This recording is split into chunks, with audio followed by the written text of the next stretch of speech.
Čo robí Gabi? Pracujem ako administratívna pracovníčka vo francúzskom týme vo veľkej korporácii. Dobre. Vyťažila si maximálne zo zlatej žily, čo sa dalo.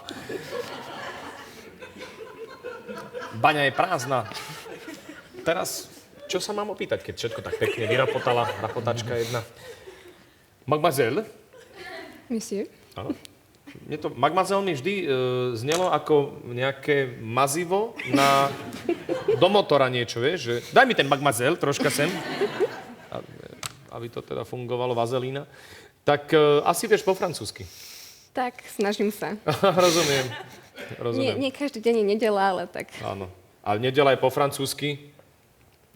Dimanche, takže nie každý deň je nedeľa, sa znie po francúzsky.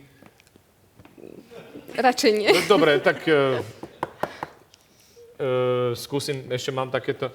Est-ce que vous pouvez à ma chouela? Est-ce que vous pouvez... No vieš čo, choď do keľu s tým sluchadlom. Ja sa takto po francúzsky nenaučím.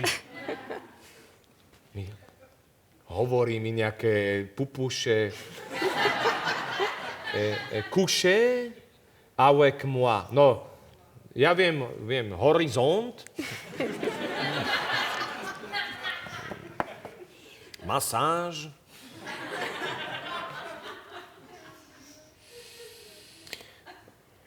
Čo... Viem, voyage, viem. A ešte sa viem francúzsky boskávať. A mám rád parížsky šalát. Keď mám niečo odtočiť nejak, tak len s francúzským kľúčom. Francúzske víno pijem tiež.